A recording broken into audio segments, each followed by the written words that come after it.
결혼 2년 만에 임신에 성공한 기쁨은 오래가지 못했습니다. 임신 7개월이던 그날, 저는 송파구 신혼집 거실 한가운데 서 있었습니다. 배는 무겁게 불러 있었고, 손에는 서둘러 챙긴 캐리어가 들려 있었어요. 시어머니는 팔짱을 낀 채 저를 내려다보고 있었고, 남편은 소파에 앉아 고개를 숙인 채 아무 말도 하지 않았습니다. 꾀병도 정도껏 해야지. 당장 나가. 친정 가서 쉬든가 해. 시어머니의 목소리가 거실에 울렸고 저는 떨리는 손으로 현관문을 열었습니다. 친척들이 지켜보는 앞에서 임신부가 집에서 쫓겨나는 순간이었죠. 그날 밤 친정집 거실. 엄마는 조용히 서랍에서 서류봉투를 꺼냈습니다. 등기필증. 소유자란에는 서문이라는 이름이 선명했어요. 엄마는 차분하게 말했습니다. 수연아, 그 집 내 명의로 해줄까 했는데 도윤 씨 체면 생각해서 내 명의로 해뒀던 거 기억나지? 덕분에 오늘 일처리가 빠르겠구나. 다음 날 그 서류 한 장이 신혼집 거실 테이블 위에 올려졌을 때 시어머니와 남편의 얼굴은 하얗게 질렸습니다. 그들이 믿고 휘두르던 14억짜리 공간이 사실은 그들 집이 아니었으니까요. 저는 이제 싸움을 시작하기로 했습니다. 여러분의 구독, 좋아요는 더 많은 사연을 만드는 힘이 됩니다. 안녕하세요. 저는 정수연이라고 합니다. 지금은 친정 근처에서 작은 약국을 운영하고 있지만 2년 전만 해도 종합병원 약국에서 8년째 일하던 평범한 약사였어요. 결혼은 30살에 했습니다. 남편 박도윤은 중견건설회사 대리였고 성실해 보였어요. 시어머니 이선희 여사는 첫 만남부터 조금 까다로운 분이셨지만 저는 시간이 지나면 괜찮아지겠지 생각했습니다. 결혼 2년 차 되던 해 늦여름 저는 임신 소식을 들었어요. 너무 기뻤습니다. 도윤이도 좋아했고 시어머니도 처음엔 반가워하셨죠. 하지만 기쁨은 오래가지 않았습니다. 임신 초기부터 입덧이 심하게 시작됐거든요. 아침마다 화장실에서 토하고 냄새만 맡아도 속이 뒤집혔어요. 병원에서 일하는 게 점점 힘들어졌고 결국 휴식계를 냈습니다. 시어머니는 그때부터 달라지셨어요. 제가 소파에 누워 쉬고 있으면 현관문을 열고 들어오시며 이렇게 말씀하셨습니다. 아니, 또 누워있어. 저녁은 차렸어. 도윤이 아빠 오시면 뭘 드려? 저는 힘겹게 몸을 일으키며 대답했습니다. 어머님, 죄송해요. 오늘 병원 갔다 오느라 좀 늦었어요. 병원은 또 왜 갔어? 임신이 병이야? 입덧이 심해서 수액 맞고 왔어요. 시어머니는 코웃음을 치셨습니다. 요즘 여자들은 다 그렇게 유난 떨어. 내가 임신했을 땐 바칠도 하고 김장도 했는데 저는 더 이상 말하지 않았어요. 변명해봤자 소용없다는 걸 알았으니까요. 그날도 무거운 몸을 이끌고 부엌으로 가서 간단하게나마 저녁을 차렸습니다. 손이 떨렸고 등에는 식은땀이 흘렀지만 시어머니의 차가운 시선을 견딜 수 없었습니다. 임신 5개월 차 검진에서 더 큰 문제가 발견됐어요. 임신성 당뇨였습니다. 담당 의사 선생님은 심각한 표정으로 말씀하셨습니다.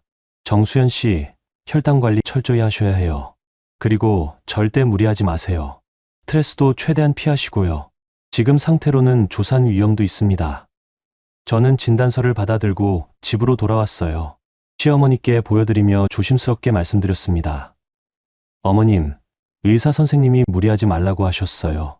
혈당도 높게 나와서. 시어머니는 진단서를 대충 훑어보시더니 식탁 위에 던지셨습니다. 혈당이 높으면 뭐 어때? 밥만 조절하면 되는 거 아니야? 그걸 갖고 하루 종일 누워있을 이유가 있어? 어머님, 조산 위험이 있대요. 아이고, 요즘 의사들은 모든 것부터 주더라. 괜찮아. 괜찮아. 너무 신경 쓰지 마. 그날 저녁 도윤이가 퇴근했을 때 저는 그에게 진단서를 보여줬어요. 남편이라면 걱정해 줄 거라 생각했습니다. 도윤아, 오늘 병원에서 이렇게 나왔어. 조산 위험도 있대. 도윤이는 넥타이를 풀며 시큰둥하게 대답했습니다. 엄마 말씀이 맞는 것 같아. 요즘 너무 예민한 거 아냐? 임신했다고 아무것도 안 하면 어떡해. 나 아무것도 안 하는 거 아니야. 정말 힘들어서. 알았어. 근데 엄마가 나 낳을 땐 이렇게 안 하셨다던데. 좀 참아봐. 저는 그때 처음 느꼈어요. 이 집에서 나는 보호받는 사람이 아니구나. 제 고통은 아무도 믿어주지 않는구나. 임신 6개월이 지나고 7개월로 접어들면서 상황은 더 나빠졌습니다. 배가 불러올수록 움직이기 힘들어졌고 혈당 관리 때문에 먹을 수 있는 음식도 제한적이었어요. 하지만 시어머니는 제가 밥을 적게 먹으면 이렇게 말씀하셨습니다. 뱃속에 아기 있는 사람이 그렇게 조금 먹으면 어떡해. 아기가 영양실조 걸리겠어. 어머님, 혈당 때문에 조절해야 해요. 혈당. 그것만 붙들고 있네. 내 친구 며느리는 임신 중에도 운동하고 일하던데 저는 대답하지 않았습니다. 무슨 말을 해도 소용없다는 걸 알았으니까요. 어느 목요일 저녁이었어요. 저는 그날 오전에 산부인과를 다녀왔는데 혈당 수치가 또 높게 나왔고 어지러움이 심해서 오후 내내 누워 있었습니다. 시어머니와 도윤이가 퇴근 후 함께 현관문을 열고 들어왔어요. 아니, 또 누워 있어. 저녁은 차렸어. 도윤이 아빠 오시면 뭘 드려? 저는 힘겹게 몸을 일으켰습니다. 어머님, 죄송해요. 오늘 혈당이 너무 높게 나와서 병원 다녀왔더니 기력이 없어서요. 혈당이 높으면 뭐 어때? 밥만 조절하면 되는 거 아니야? 그걸 갖고 하루 종일 누워있을 이유가 있어? 남편 도윤이가 거들었습니다. 엄마 말씀이 맞아. 수연아. 요즘 너무 예민한 것 같아.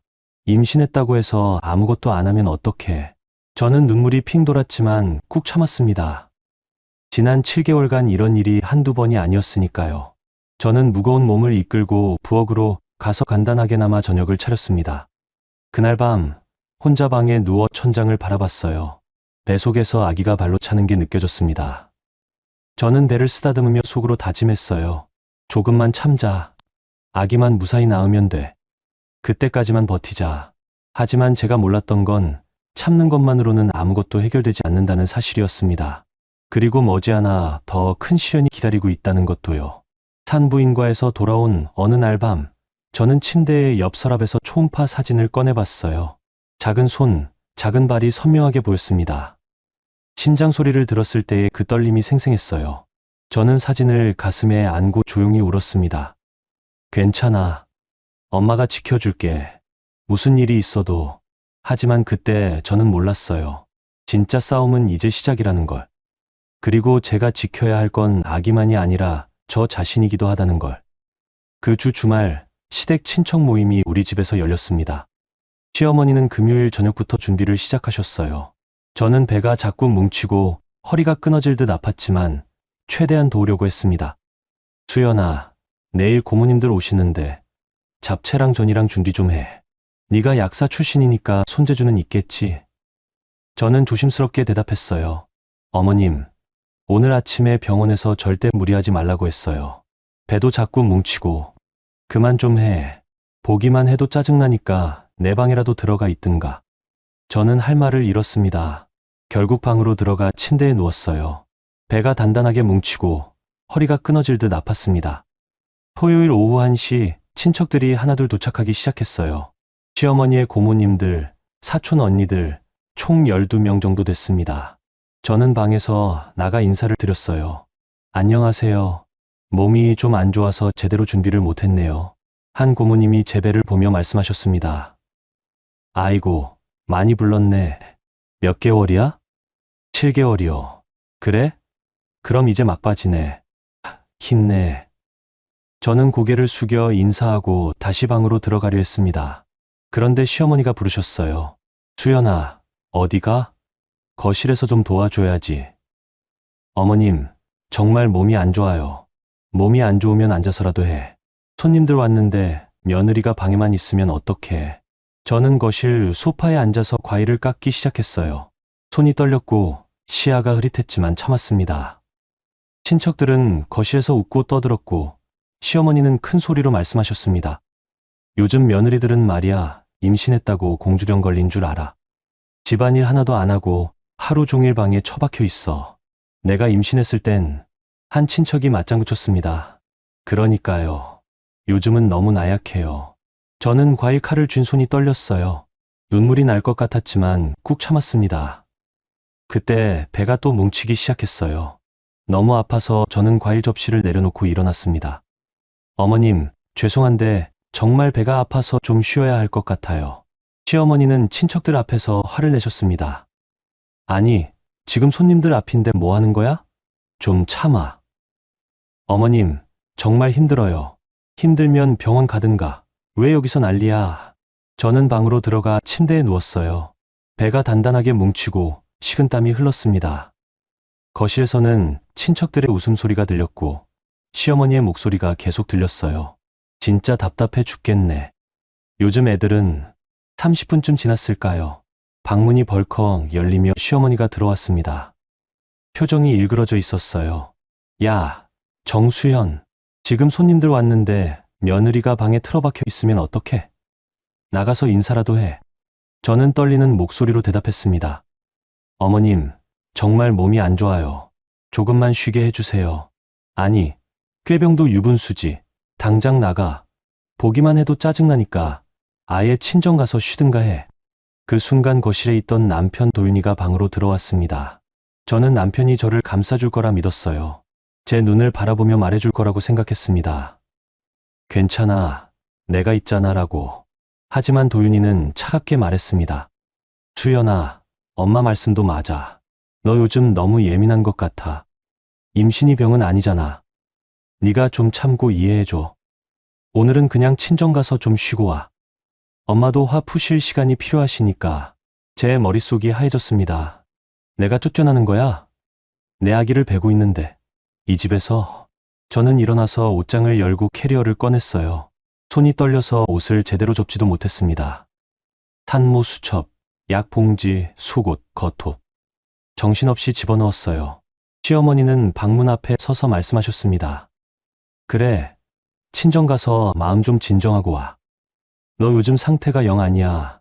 도윤이는 아무 말도 하지 않았어요. 그저 벽에 기대서 휴대폰만 보고 있었습니다. 저는 캐리어를 끌고 방을 나섰습니다. 거실을 지나갈 때 친척들의 시선이 느껴졌어요. 누군가 수군거렸습니다. 요즘 젊은 사람들은 참을성이 없어. 그러니까요. 친정 가서 좀 쉬면 되는데 왜 저렇게 예민하대요. 저는 현관문을 열고 나갔습니다. 뒤돌아봤어요. 도윤이는 거실 소파에 앉아서 친척들과 이야기하고 있었습니다. 배웅도 미안하다는 말도 없었습니다. 엘리베이터를 타고 내려가면서 눈물이 터졌어요. 로비를 지나 택시를 잡고 친정 주소를 말했습니다. 기사님이 백미러로 저를 보더니 조심스럽게 물으셨어요. 손님, 괜찮으세요? 네, 괜찮습니다. 거짓말이었어요. 하나도 괜찮지 않았습니다. 차 안에서 친정 엄마에게 전화를 걸었어요. 목소리가 떨렸습니다. 엄마, 나 지금 친정 가도 돼? 수연아, 무슨 일이야? 목소리가 왜 그래? 지금 택시 타고 가는 중이야. 가서 얘기할게. 알았어. 천천히 와. 엄마가 다 준비해 놓을게. 전화를 끊고 창밖을 바라봤어요. 서울의 거리가 흐릿하게 보였습니다. 뱃속에서 아기가 발로 찼어요. 저는 배를 쓰다듬으며 속으로 말했습니다. 미안해, 아가. 엄마가 너를 지키지 못했어. 미안해. 친정에 도착했을 때는 저녁 7시쯤이었습니다. 엄마와 아빠가 현관 앞에 나와 계셨어요. 저는 엄마를 보자마자 무너져 내렸습니다. 엄마. 엄마가 저를 안아주셨어요. 아빠는 캐리어를 들어주셨고요. 수연아, 괜찮아. 다 얘기해봐. 거실 소파에 앉아서 저는 모든 걸 털어놨어요. 임신 초기부터 지금까지 시어머니의 말들, 남편의 태도, 오늘 있었던 일까지. 엄마는 제 손을 꽉 잡고 계셨고 아빠는 아무 말 없이 듣고 계셨습니다. 다 말하고 나니 기력이 빠졌어요. 엄마가 물 한 잔을 건네주며 말씀하셨습니다. 수연아, 엄마가 물어볼 게 있어. 대답 안 해도 돼. 너 이 결혼 계속할 거야? 저는 대답하지 못했어요. 솔직히 몰랐으니까요. 엄마는 조용히 말씀하셨습니다. 알았어. 천천히 생각해. 일단 오늘은 푹 쉬고. 그날 밤 저는 제 방 침대에 누워 천장을 바라봤어요. 친정방의 익숙한 냄새, 엄마가 빨아놓은 이불의 포근함. 하지만 마음은 편하지 않았습니다. 휴대폰이 울렸어요. 도윤이었습니다. 문자였어요. 수연아, 미안해. 엄마가 좀 화나신 것 같아. 내일 들어와. 내가 얘기해 볼게. 저는 문자를 읽고 휴대폰을 내려놨습니다. 대답하지 않았어요. 그리고 그날 밤 저는 몰랐습니다. 친정 엄마가 거실에서 무슨 일을 준비하고 계신지, 그리고 그 일이 제 인생을 완전히 바꿔놓을 거라는 걸. 다음 날 아침 저는 친정 식탁에 앉아 있었어요. 엄마가 미역국을 끓여주셨고 아빠는 신문을 보고 계셨습니다. 평범한 아침 같았지만 공기는 무거웠어요. 수연아, 밥 먹어. 응, 엄마. 저는 숟가락을 들었지만 입맛이 없었어요. 엄마는 제 앞에 반찬을 하나둘 놓아주시며 말씀하셨습니다. 수연아, 엄마가 어젯밤에 생각 좀 해봤어. 무슨 생각? 엄마는 핸드백에서 서류 봉투 하나를 꺼내셨어요. A4 용지 몇 장이 들어있었습니다. 이거 봐. 저는 서류를 받아 펼쳤어요. 등기필증이었습니다. 송파구 우리 신혼집 아파트의 등기필증. 소유자란을 보는 순간 숨이 멎었어요. 소유자 김은재. 친정 엄마 이름이었습니다. 엄마, 이게.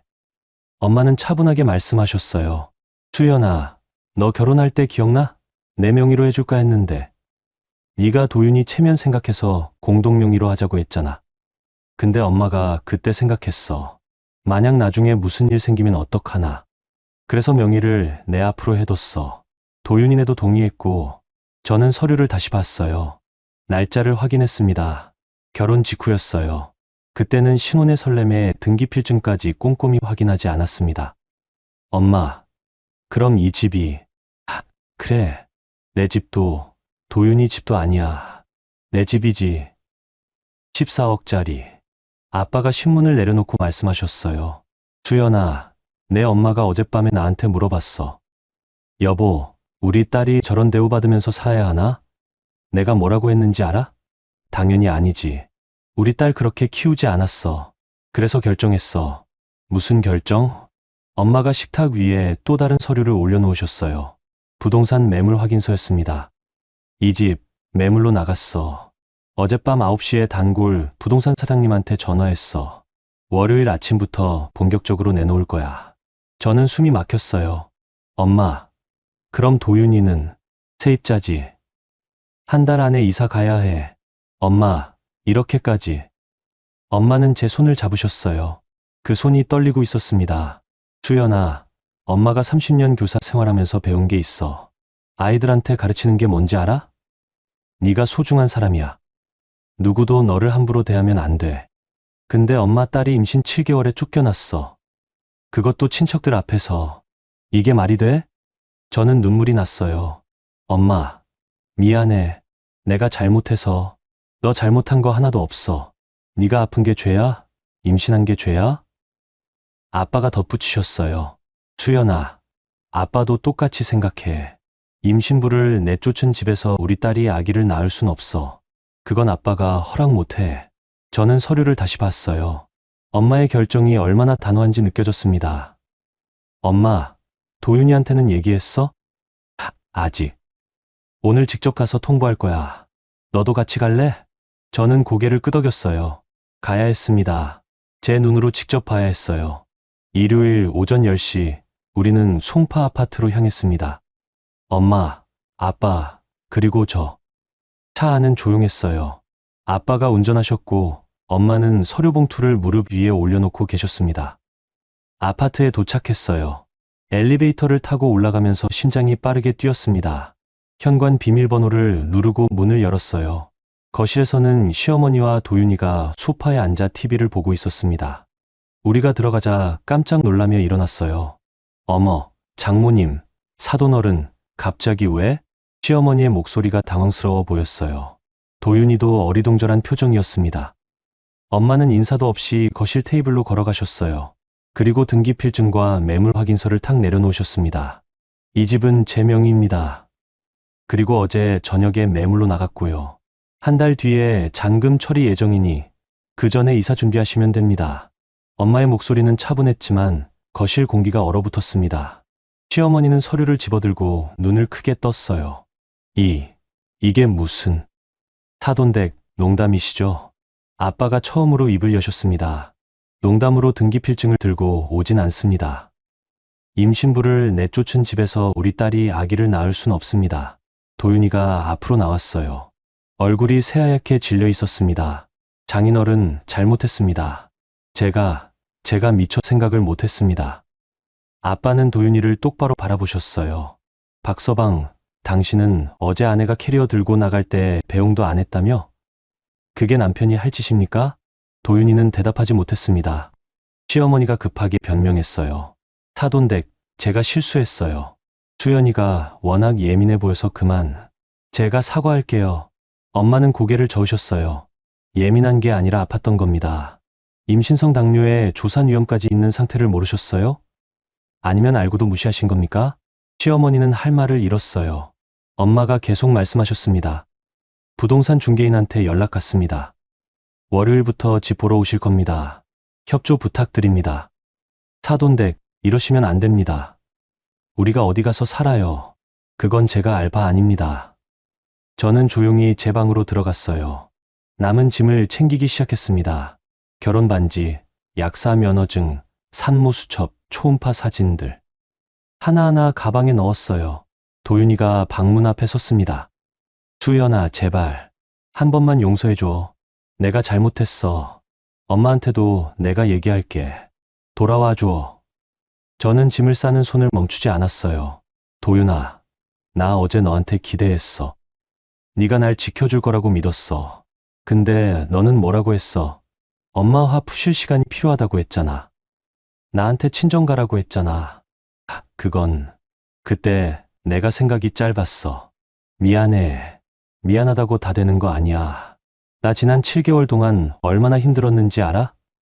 입덧할 때, 혈당 관리할 때, 배 뭉칠 때, 난 혼자였어. 내 옆에 있었지만 혼자였어. 도윤이는 대답하지 못했어요. 저는 마지막으로 벽에 걸린 웨딩 사진을 내렸습니다. 그 사진 속 도윤이의 환한 미소가 낯설게 느껴졌어요. 언제부터 이렇게 변한 걸까요? 거실로 나왔을 때 시어머니는 소파에 앉아 울고 계셨어요. 엄마와 아빠는 현관 쪽에 서 계셨습니다. 수연아, 갈까? 응, 엄마. 현관문을 나서면서 뒤돌아봤어요. 도윤이는 거실 한가운데 서서 멍하니 서 있었고 시어머니는 서류를 붙들고 흐느끼고 계셨습니다. 엘리베이터를 타고 내려가는 동안 아무도 말하지 않았어요. 지하 주차장에 도착해서 차에 탔습니다. 아빠가 시동을 걸었어요. 수연아, 괜찮아? 응, 아빠. 괜찮아. 거짓말이었어요. 괜찮지 않았습니다. 하지만 동시에 처음으로 숨통이 트이는 것 같았어요. 차가 아파트 단지를 빠져나가면서 저는 창밖을 바라봤습니다. 그곳에서의 인연이 주마등처럼 스쳐 지나갔어요. 행복했던 순간도 있었고 힘들었던 순간도 있었습니다. 하지만 이제 끝이었어요. 그리고 저는 그때 몰랐습니다. 이게 끝이 아니라 시작이라는 걸. 진짜 싸움은 이제부터라는 걸. 월요일 아침부터 송파 아파트에는 집을 보러 온 사람들이 줄을 이었습니다. 부동산 중개인이 엄마한테 전화를 걸어왔어요. 사모님, 반응이 아주 좋습니다. 14억 2천이면 합리적인 가격이라고 다들 관심 보이시네요. 이번 주 안에 계약 들어갈 것 같습니다. 엄마는 전화를 끊고 저를 바라보셨어요. 수연아, 집 팔리면 돈 내 계좌로 넣어줄게. 엄마, 아니야. 엄마 돈인데 내 집이었어. 당연히 내 돈이지. 저는 고개를 저었어요. 엄마, 나 돈 필요 없어. 그냥 깨끗하게 정리하고 싶어. 그 돈 받으면 도윤이랑 계속 엮일 것 같아. 엄마는 한숨을 쉬셨습니다. 알았어. 내 마음대로 해. 근데 수연아, 너 이 결혼 계속할 거야? 저는 대답하지 못했어요. 솔직히 아직 확신이 서지 않았습니다. 그날 오후 도윤이한테서 문자가 왔어요. 하루에 10통도 넘게 왔습니다. 수연아, 미안해. 다시 생각해줘. 장모님께 사과드릴게. 집도 다시 얘기해 볼게. 아기라도 생각해줘. 제발. 저는 문자를 읽고 답장하지 않았어요. 무슨 말을 해야 할지 몰랐으니까요. 친정에서의 일주일은 조용했습니다. 엄마는 매일 아침 영양가 있는 식사를 준비해 주셨고, 아빠는 저녁에 산책을 같이 다녀주셨어요. 저는 혈당을 재고 병원에 가고 아기 용품을 천천히 준비하기 시작했습니다. 그 주 목요일, 엄마의 권유로 산부인과 정밀검진을 받으러 갔어요. 담당 의사 선생님은 초음파를 보시더니 말씀하셨습니다. 정수연 씨, 다행히 아기는 건강합니다. 심장 박동도 정상이고 크기도 적당하네요. 감사합니다, 선생님. 그런데 의사 선생님은 잠시 말을 멈추셨어요. 산모가 극심한 스트레스를 받으셨네요.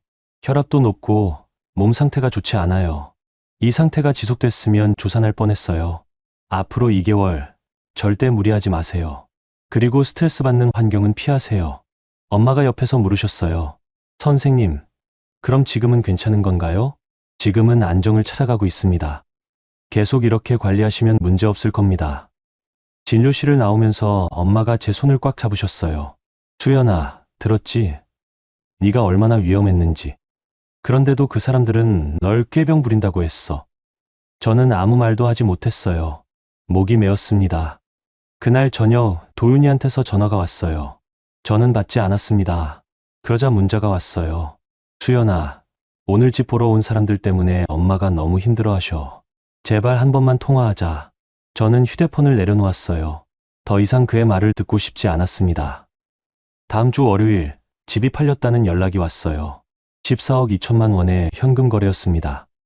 잔금은 한 달 뒤, 그러니까 제가 임신 8개월에 접어들 즈음이었어요. 부동산 중개인이 엄마한테 전화를 걸어왔습니다. 사모님, 계약 완료됐습니다. 매수자분이 급하게 들어가고 싶어 하시는데 현재 거주자분들 이사 일정이 어떻게 되나요? 한 달 안에 나간다고 통보했습니다. 알겠습니다. 그럼 잔금일에 맞춰서 진행하겠습니다. 전화를 끊고 엄마가 저를 바라보셨어요.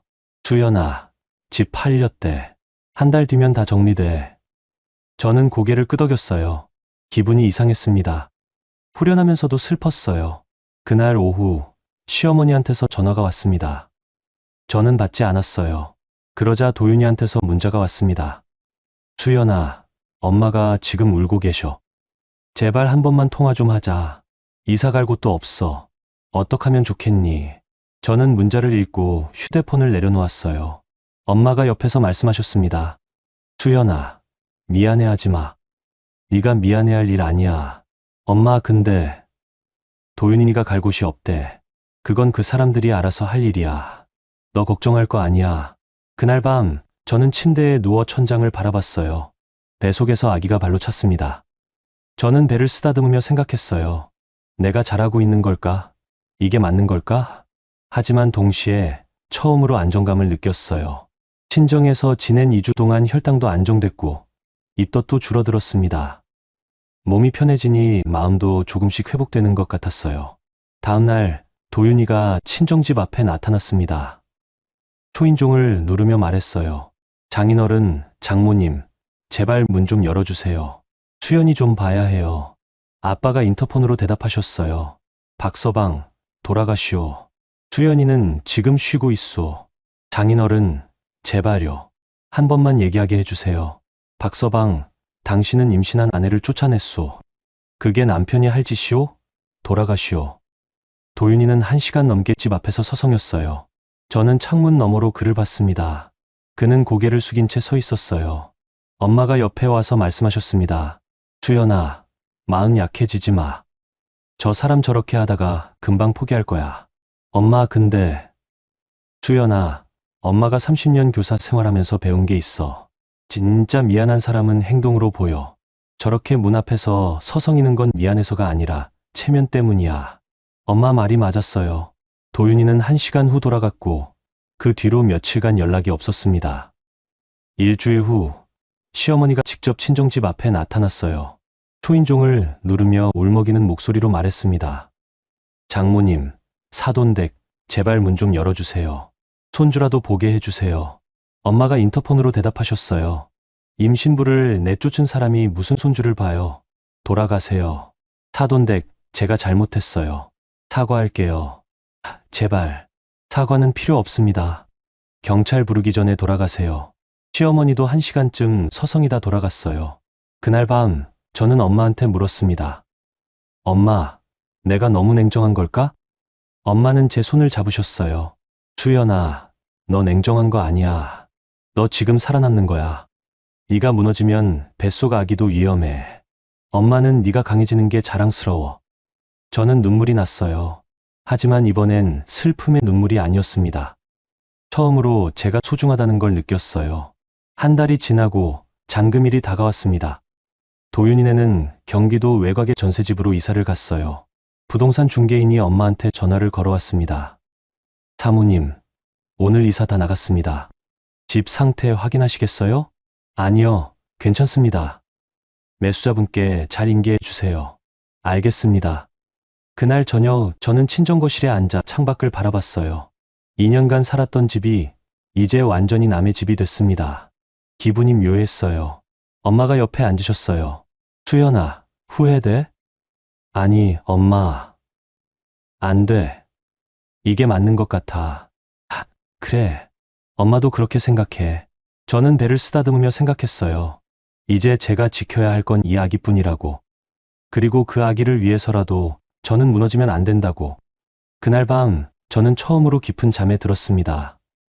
악몽도 불안함도 없었어요. 그저 평화로웠습니다. 임신 8개월에 접어들면서 저는 본격적으로 출산 준비를 시작했어요. 친정 근처 산후조리원을 예약했고 아기 용품도 하나씩 준비했습니다. 엄마와 아빠는 저를 위해 작은 방 하나를 아기 방으로 꾸며주셨어요. 그 무렵 대학 선배인 차유리한테서 연락이 왔습니다. 유리 선배는 변호사였어요. 졸업 후 로펌에 들어가서 가족법을 전문으로 하고 계셨죠.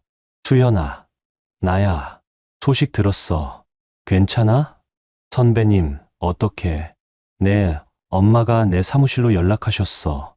상담 좀 하고 싶다고. 시간 되면 한번 만날래? 저는 엄마를 바라봤어요. 엄마는 조용히 고개를 끄덕이셨습니다. 며칠 후, 저는 유리 선배의 사무실을 찾아갔어요. 강남 한복판의 로펌 건물이었습니다. 선배는 저를 보자마자 안아주셨어요. 수연아, 많이 힘들었지? 선배님, 괜찮아. 천천히 얘기해봐. 상담실에 앉아서 저는 모든 걸 털어놨어요. 임신 초기부터 지금까지 시어머니의 말들, 남편의 태도, 친척들 앞에서 쫓겨난 일까지. 유리 선배는 노트에 꼼꼼히 메모하셨어요. 다 듣고 나서 선배는 말씀하셨습니다. 수연아, 증거 있어? 증거요? 그래. 시어머니가 한 말, 남편이 한 행동. 기록된 거 있어? 저는 잠시 생각했어요. 그러고 보니 있었습니다. 네, 있어요. 병원 진단서, 산부인과 기록, 그리고 남편이랑 주고받은 문자 메시지. 문자 메시지. 어떤 내용? 제가 몸이 안 좋다고 말했는데 남편이 너무 예민한 것 같아. 엄마 말씀 좀 들어줘. 이런 식으로 답장한 거요. 선배는 고개를 끄덕이셨어요. 좋아. 그거 다 캡처해서 보내줘. 그리고 혹시 시댁 친척들이랑 단체 채팅방 있어? 네, 있어요. 거기서도 시어머니가 저한테 그것도 다 캡처해. 그리고 집에 CCTV 있었어? 거실에 하나 있었어요. 거기 음성 녹음 기능 있어? 네, 있었어요. 선배는 잠시 생각하시더니 말씀하셨어요. 수연아, 이거 단순 부부싸움 아니야. 이건 임신부에 대한 반복적 학대야. 법적으로 충분히 다툴 수 있어. 학대요? 그래. 임신부를 집에서 내쫓은 것, 건강 상태를 무시한 것, 친척들 앞에서 공개적으로 모욕한 것. 이거 다 증거로 쓸 수 있어. 저는 숨이 막혔어요. 선배님, 그럼 저는, 수연아, 너 지금 용서받을 사람이 아니야. 너는 보호받아야 할 피해자야. 그거 잊지 마. 그 말을 듣는 순간 눈물이 났어요. 지난 몇 달간 제가 느꼈던 혼란이 정리되는 것 같았습니다. 선배는 티슈를 건네주며 계속 말씀하셨어요. 수연아, 내가 물어볼게. 너 이 결혼 계속하고 싶어? 저는 잠시 침묵했어요. 그리고 천천히 대답했습니다. 아니요. 안 하고 싶어요. 확실해? 네, 확실해요. 선배는 고개를 끄덕이셨어요. 알았어. 그럼 이혼, 소송 준비하자. 양육권도 당연히 네가 가져가고, 양육권도 제가 가져갈 수 있어요? 당연하지. 임신 중에 학대당한 기록이 있는데 법원이 아빠한테 양육권 줄 리 없어. 걱정 마. 저는 안도의 한숨을 쉬었어요. 그날부터 저는 증거를 모으기 시작했습니다. 휴대폰에 저장된 문자 메시지, 시댁 친척 단체방 대화 내용, 병원 진단서, 산부인과 진료 기록. 하나하나 캡처하고 정리했어요. 유리 선배한테 파일을 보내자 선배는 전화를 걸어왔습니다. 수연아, 이거 생각보다 증거가 탄탄한데. 특히 남편이 엄마 비위 좀 맞추면 되는 애라고 쓴 문자. 이거 결정적이야. 그 문자요? 그래. 남편이 너를 어떻게 생각했는지 명확하게 드러나잖아. 아내가 아니라 엄마 비위 맞춰야 하는 사람으로 본 거지. 저는 그 문자를 다시 읽어봤어요.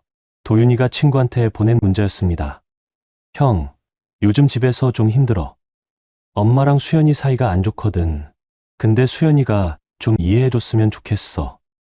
엄마 비위 좀 맞추면 되는 애한테 왜 저렇게 예민하게 구는지 모르겠어. 그 문자를 읽는 순간 모든 게 명확해졌어요. 도윤이는 처음부터 저를 동등한 배우자로 보지 않았던 겁니다. 며칠 후 도윤이한테서 전화가 왔어요. 저는 받았습니다. 수연아, 나야. 무슨 일이야? 수연아, 우리 한 번만 만나서 얘기하자. 이렇게 끝내기엔 너무 아깝잖아. 도윤아, 더 이상 할 말 없어. 수연아, 제발. 아기라도 생각해줘. 아빠 없이 자라면 아기한테 안 좋잖아. 저는 한숨을 쉬었어요. 도윤아, 아빠가 없는 게 문제가 아니야. 나쁜 아빠가 있는 게 더 문제야. 수연아, 도윤아, 나 변호사 선임했어. 이혼 소송 준비 중이야. 앞으로 연락은 변호사 통해서 하자. 수연아, 진심이야? 응, 진심이야. 전화를 끊었어요. 손이 떨렸지만 후회되지 않았습니다. 그날 밤 엄마가 방에 들어오셨어요. 수연아, 전화 끊은 거 엄마가 들었어. 괜찮아? 응, 엄마. 괜찮아. 오히려 속이 시원해. 엄마는 제 옆에 앉으셨어요. 수연아, 엄마가 자랑스러워. 네가 이렇게 강해질 줄 몰랐어. 엄마 덕분이야. 엄마가 없었으면 나 아직도 그 집에서 울고만 있었을 거야. 엄마는 제 손을 잡으셨어요. 수연아, 앞으로도 힘든 일 많을 거야. 근데 엄마랑 아빠가 있어. 걱정 마. 저는 고개를 끄덕였어요. 그리고 처음으로 확신했습니다. 제가 올바른 길을 가고 있다고. 다음 날 유리 선배한테서 연락이 왔어요. 수연아, 이혼 수장 초안 작성했어. 한번 검토해보고 수정할 부분 있으면 얘기해줘. 저는 소장을 받아봤어요. 거기에는 지난 몇 달간의 모든 일이 법률 용어로 정리되어 있었습니다. 피고는 원고가 임신 중임에도 불구하고 반복적으로 모욕하고 건강 상태를 무시하였으며 친척들 앞에서 원고를 집에서 내쫓았음. 피고의 모친 역시 원고에게 지속적으로 언어적 폭력을 가하였으며 이는 원고의 정신적 신체적 건강에 심각한 해를 끼쳤음. 이에 원고는 피고와의 혼인 관계를 지속할 수 없다고 판단하며 이혼 및 친권 행사자 지정을 청구함. 저는 소장을 다 읽고 유리 선배한테 전화를 걸었어요. 선배님, 이대로 진행해 주세요. 확실해? 네, 확실해요. 알았어. 그럼 다음 주에 접수할게. 전화를 끊고 저는 창밖을 바라봤어요. 겨울이 오고 있었습니다. 나무잎이 떨어지고 바람이 차가워졌어요. 하지만 제 마음은 처음으로 따뜻했습니다. 복수가 아니었어요. 이건 저와 제 아기를 지키는 일이었습니다. 뱃속에서 아기가 발로 찼어요. 저는 배를 쓰다듬으며 속으로 말했습니다. 아가, 엄마가 지켜줄게. 우리 둘이서 잘 살아보자. 그리고 그날 저는 처음으로 미래가 기대됐습니다. 겨울이 깊어지고 저는 임신 9개월에 접어들었습니다. 배는 더욱 불러왔고 움직이기도 힘들어졌어요. 하지만 친정에서의 생활은 평화로웠습니다. 엄마는 매일 영양가 있는 식사를 준비해 주셨고 아빠는 산책을 같이 다녀주셨어요. 어느 날 새벽 진통이 시작됐습니다. 배가 규칙적으로 뭉치고 허리가 끊어질 듯 아팠어요. 저는 엄마를 깨웠습니다. 엄마, 나 진통 온 것 같아. 엄마는 잠옷 차림으로 벌떡 일어나셨어요. 수연아, 간격이 어떻게 돼? 5분에 한 번씩. 여보, 당장 차 빼. 수연이 병원 가야 해. 아빠도 급하게 일어나셨어요. 우리는 급히 병원으로 향했습니다. 병원에 도착해서 분만실로 들어갔어요. 진통은 점점 심해졌고 저는 엄마 손을 꽉 잡았습니다. 엄마, 너무 아파. 수연아, 조금만 참아. 곧 끝나. 몇 시간의 진통 끝에 새벽 5시 23분 제 딸이 태어났습니다. 3.2kg의 건강한 아기였어요. 간호사가 아기를 제 품에 안겨줬을 때 저는 눈물이 났습니다. 안녕, 아가. 엄마야. 아기는 작은 눈을 뜨고 저를 바라봤어요. 그 순간 세상의 모든 고통이 사라지는 것 같았습니다. 병실로 옮겨진 후 엄마와 아빠가 들어오셨어요. 엄마는 손주를 안으시며 울음을 터뜨리셨습니다. 우리 손주 정말 예쁘다. 수연이 닮았어. 아빠도 아기를 보시며 눈시울을 붉히셨어요. 수연아, 잘했어. 정말 잘했어. 그날 오후 병원 복도에 도윤이가 나타났습니다. 시어머니도 함께였어요. 간호사가 제게 알려줬습니다. 산모님, 복도에 남편분이라는 분이 오셨는데요. 저는 잠시 생각했어요. 그리고 침대에서 일어났습니다. 제가 나갈게요. 엄마가 말리셨어요. 수연아, 안 나가도 돼. 아니에요, 엄마. 제가 직접 얘기해야 해요. 저는 병실 문을 열고 복도로 나갔어요. 도윤이와 시어머니가 서 있었습니다. 시어머니는 저를 보자마자 달려왔어요. 수연아, 아기 좀 보자.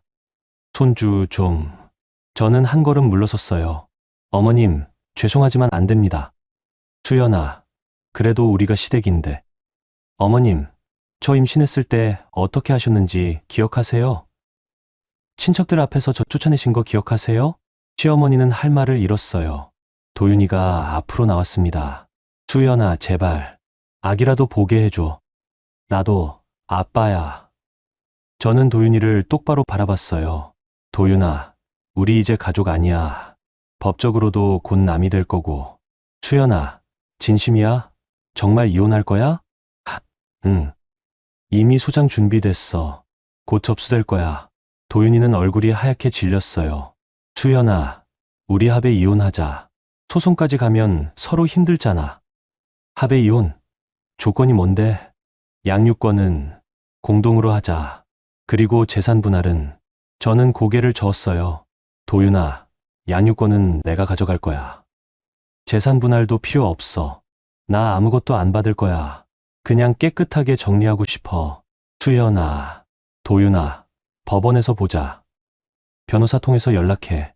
저는 돌아서서 병실로 들어갔어요. 문을 닫는 순간 다리에 힘이 풀렸습니다. 엄마가 저를 부축해 주셨어요. 수연아, 괜찮아? 응, 엄마. 괜찮아. 이제 진짜 끝이야. 그날 밤 저는 아기를 안고 창밖을 바라봤어요. 서울의 야경이 아름다웠습니다. 아기는 제 품에서 새근새근 잠들어 있었어요. 이제 우리 둘이야. 엄마가 너 잘 키울게. 아빠 없어도 괜찮아. 우리 행복할 거야. 다음 날 유리 선배한테서 연락이 왔어요. 수연아, 이혼 수장 접수했어. 그리고 양육권 관련 서류도 같이 제출했어. 선배님, 감사합니다.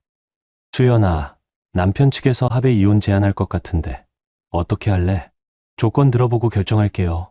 근데 양육권은 절대 양보 못해요. 당연하지. 걱정 마. 법원도 엄마 편이야. 일주일 후 도윤이 측 변호사한테서 연락이 왔어요. 합의 이혼 조건을 제시했습니다. 양육권 공동, 양육. 면접 교섭 주 2회. 양육비 월 100만 원.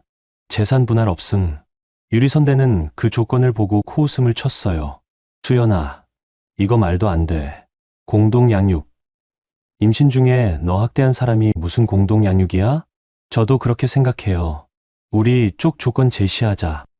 양육권은 너, 면접 교섭은 월 1회, 양육비는 월 150만 원. 양육비는 필요 없어요, 선배님.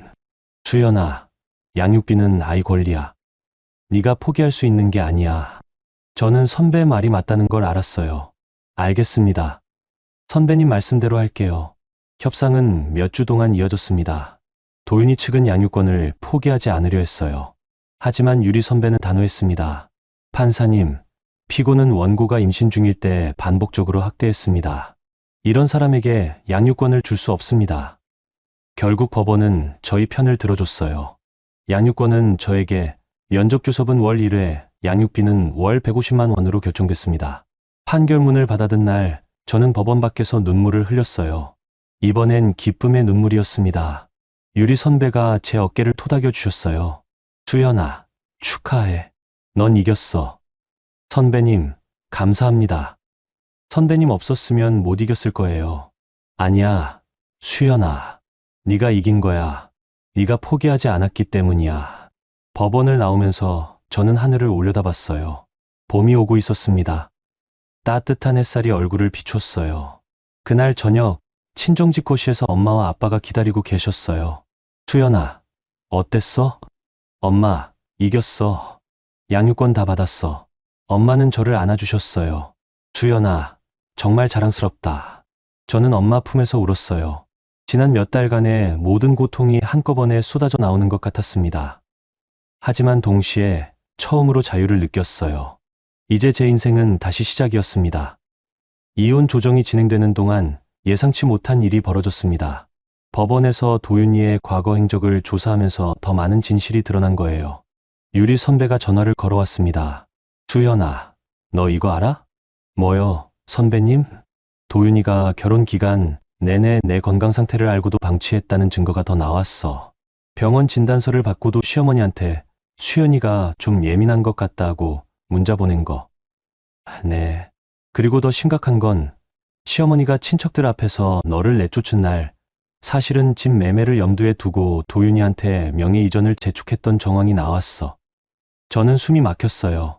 그게 무슨 말이에요? 시어머니가 도윤이한테 보낸 문자가 있어. 도윤아, 장모한테 집 명예 이전 얘기 좀 꺼내봐. 우리 명의로 해야 나중에 편해. 이런 내용이야. 저는 믿을 수 없었어요.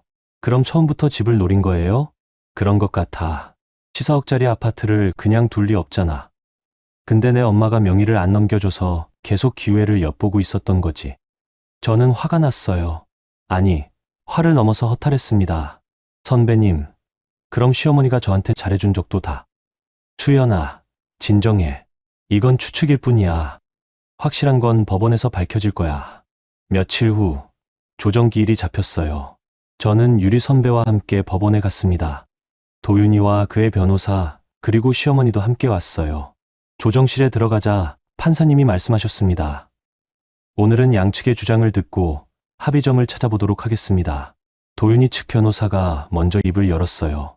판사님, 피고는 원고와의 결혼 생활 동안 성실히 생활비를 제공했으며 가정을 지키기 위해 노력했습니다. 원고가 임신 중 예민했던 것은 사실이나 이를 학대라고 보기는 어렵습니다. 유리 선배가 반박했어요. 판사님, 피고는 원고가 임신성 당뇨와 조산 위험 진단을 받았음에도 불구하고 이를 무시했습니다. 병원 진단서가 있음에도 시어머니에게 수연이가 예민하다고 문자를 보냈고 이는 명백한 방치입니다. 판사님이 문자 기록을 검토하셨어요. 피고, 이게 사실입니까? 도윤이는 고개를 숙였어요. 판사님, 그때 제가 생각이 짧았습니다. 미안합니다. 미안하다고 해서 해결될 문제가 아닙니다. 계속 진행하세요. 유리 선배가 더 많은 증거를 제시했어요. 시댁 친척 단체방 대화 내용, 친척들 앞에서 쫓겨난 날의 기록, 그리고 시어머니가 도윤이한테 보낸 명예, 이전 관련 문자까지. 판사님이 시어머니를 바라봤어요. 이선희 씨, 이 문자가 사실입니까? 시어머니는 당황한 표정이었어요. 판사님, 그건 그냥 혹시나 해서 며느리를 내쫓은 겁니까? 아니, 그게 아니라. 판사님은 한숨을 쉬셨어요. 양측 모두 합의할 의사가 있습니까? 도윤이 측 변호사가 말했어요. 판사님, 피고는 합의 이혼을 원합니다. 양육권은 원고에게 양보하겠으나 면접 교섭권은 주 1회를 요청합니다. 유리 선배가 반박했어요. 판사님, 월 1회가 적절합니다. 피고는 원고를 학대한 전력이 있으며 아이의 복리를 고려할 때 잦은 면접교섭은 부적절합니다. 판사님이 결정을 내리셨어요.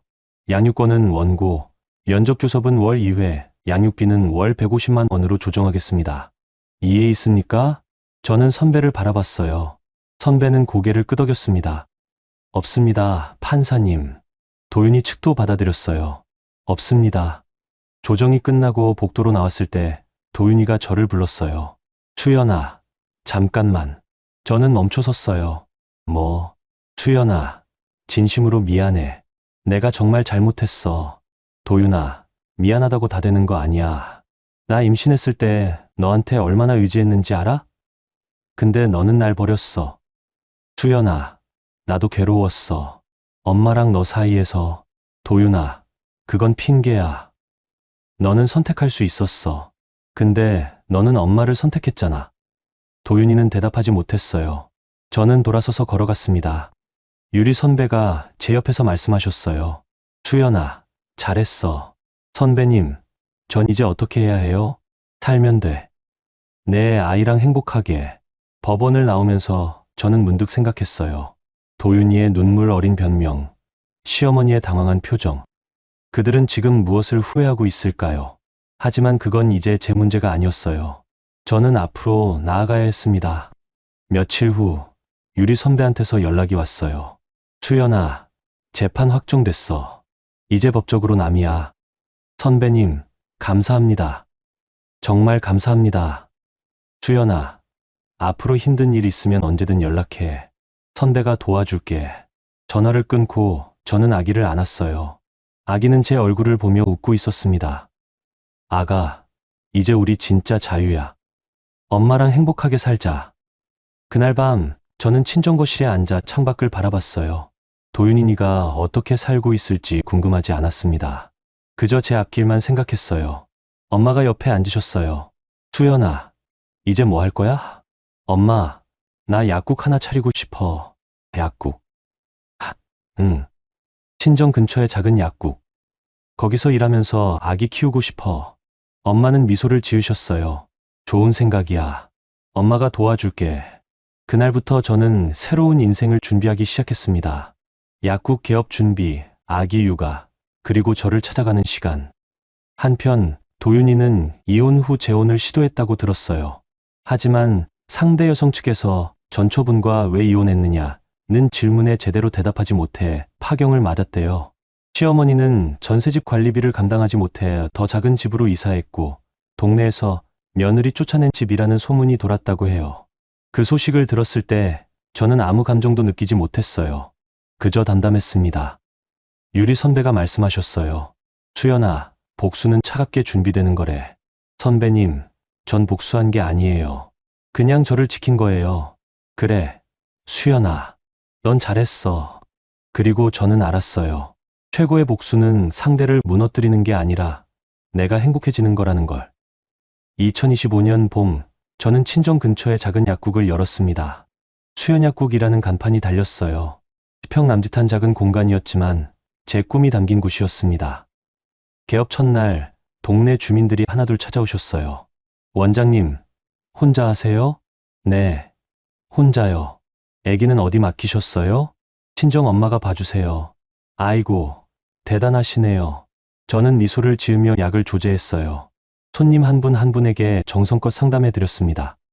일과를 마치고 집에 돌아오면 엄마가 아기를 안고 기다리고 계셨어요. 엄마, 다녀왔어요. 수연아, 오늘 어땠어? 손님 많이 오셨어요. 다들 친절하시더라고요. 엄마는 손주를 제 품에 안겨주셨어요. 우리 손주, 엄마 기다렸어.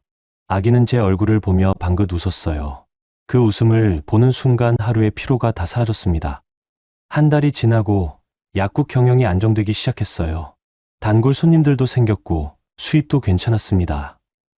어느 날 손님 한 분이 물으셨어요. 원장님, 혼자 아기 키우시면서 약국까지 하시기 힘드시죠? 저는 고개를 저었어요. 힘들긴 하지만 제가 선택한 길이니까요. 저와 제 아이를 존중해주는 사람들과 함께라면 충분히 해낼 수 있어요. 손님은 고개를 끄덕이셨어요. 대단하세요. 요즘 같은 세상에 혼자 아이 키우면서 사업하시는 분 보기 드문데. 그날 저녁 저는 아기를 안고 공원을 산책했어요. 봄바람이 따뜻했습니다. 벚꽃이 흩날리고 아이들이 뛰어놀고 있었어요. 아기는 제 품에서 주변을 두리번거렸어요. 저는 아기에게 속삭였습니다. 아가, 저기 봐. 벚꽃 예쁘지? 엄마랑 같이 매년 보러 오자. 그때 휴대폰이 울렸어요. 도윤이었습니다. 면접 교섭 날짜를 정하자는 문자였어요. 저는 잠시 망설였어요. 그리고 답장을 보냈습니다. 다음 주 토요일 오후 2시 친정 근처 공원에서. 도윤이한테서 답장이 왔어요. 알겠어. 고마워. 다음 주 토요일 저는 아기를 데리고 공원에 나갔어요. 도윤이가 먼저 와 있었습니다. 그는 저를 보자 일어섰어요. 수연아, 왔어? 응. 저는 아기를 도윤이한테 건네줬어요. 도윤이는 조심스럽게 아기를 안았습니다. 우리 딸 많이 컸네. 응, 많이 컸어. 도윤이는 아기를 안고 벤치에 앉았어요. 저는 조금 떨어진 곳에 앉아서 그들을 바라봤습니다. 1시간쯤 지났을까요? 도윤이가 아기를 다시 제게 건네줬어요. 수연아, 고마워. 아기 보게 해줘서. 아빠니까. 도윤이는 잠시 망설이더니 말했어요. 수연아, 너 요즘 어떻게 지내? 약국하면서 아기 키우고 있어. 바쁘지만 행복해. 그래, 다행이다. 도윤이는 일어서서 떠나려 했어요. 그런데 문득 돌아서더니 말했습니다. 수연아, 나 정말 미안해. 네가 나한테 기대했을 때 내가 너를 버렸어. 그거 평생 후회할 것 같아. 저는 도윤이를 바라봤어요. 도윤아, 이제 와서 미안하다고 해도 돌이킬 수 없어. 우리는 이미 끝났어. 알아. 근데 그냥 말하고 싶었어. 도윤이는 고개를 숙이고 걸어갔어요. 저는 그의 뒷모습을 바라봤습니다. 한때 사랑했던 사람. 하지만 이제는 남이에요. 집으로 돌아오는 길, 저는 아기를 안고 걸었어요. 봄바람이 머리카락을 흔들었습니다. 그때 나를 쫓아낸 건 저주가 아니라 축복이었구나. 덕분에 나는 진짜 나를 찾았어. 그날 밤, 법원 판결문이 정식으로 도착했어요. 이혼이 확정됐고, 양육권은 전적으로 제게 있었습니다. 엄마가 판결문을 보시며 말씀하셨어요. 수연아, 끝났네. 응, 엄마. 끝났어. 이제 어떻게 할 거야? 살아야죠. 아기랑 행복하게. 엄마는 제 손을 잡으셨어요. 수연아, 엄마가 자랑스러워. 넌 정말 강한 사람이야. 엄마 덕분이에요. 엄마가 없었으면 나 여기까지 못 왔을 거예요. 그날 밤, 저는 아기를 재우고 창밖을 바라봤어요. 서울의 야경이 반짝였습니다. 이제 시작이야. 내 인생은 이제부터야. 몇 달이 지나고 약국은 더욱 안정됐어요. 단골 손님들이 늘어나고 수입도 증가했습니다. 저는 아기와 함께 행복한 일상을 보냈어요. 어느 주말 공원에서 아기와 산책하던 중 한 아주머니가 말을 걸어오셨어요. 원장님, 혼자 아기 키우시는 거 맞죠? 네, 맞아요. 대단하세요. 요즘 같은 세상에 쉽지 않으실 텐데. 힘들긴 하지만 아기 보면 힘이 나요. 아주머니는 미소를 지으셨어요. 아기가 복이에요. 원장님 닮아서 예쁘네요. 저는 고개를 숙여 인사했어요. 그리고 아기를 안고 다시 걸었습니다. 봄 햇살 아래 웃는 딸의 얼굴을 보며 저는 비로소 완전한 평화를 느꼈어요. 우리 잘 살 거야. 아빠 없어도 괜찮아. 엄마가 있잖아. 그날 저녁 저는 일기를 썼어요. 2025년 봄, 나는 이혼했고 아기와 단둘이 살고 있다. 약국도 잘 되고 건강도 괜찮다. 힘들지만 행복하다. 그리고 가끔 생각한다. 그날 나를 쫓아낸 게 오히려 나를 구했다고. 만약 그날이 없었다면 나는 아직도 그 집에서 참고 또 참으며 살았을 것이다. 하지만 이제 나는 자유다. 내 인생은 내가 선택한다. 일기를 덮고 저는 잠든 아기를 바라봤어요. 작은 얼굴, 작은 손. 이 아이를 위해서라도 저는 강해져야 했어요. 그리고 저는 알았습니다. 최고의 복수는 상대를 무너뜨리는 게 아니라 내가 행복해지는 거라는 걸. 도윤이는 재혼에 실패했고 시어머니는 작은 집에서 외롭게 지낸다고 들었어요. 하지만 그건 이제 제 문제가 아니었습니다. 저는 제 길을 갑니다. 아기와 함께, 엄마와 아빠와 함께 행복하게. 그리고 언젠가 아기가 자라서 물어볼 거예요. 엄마, 아빠는 어디 있어? 그때 저는 이렇게 대답할 겁니다. 아가, 아빠는 따로 살아. 하지만 괜찮아. 엄마가 있잖아. 우리 둘이면 충분해. 그날이 오기까지 저는 최선을 다해 살 겁니다. 제 아이에게 부끄럽지 않은 엄마가 되기 위해. 2025년 봄, 저 정수연의 새로운 인생이 시작됐습니다.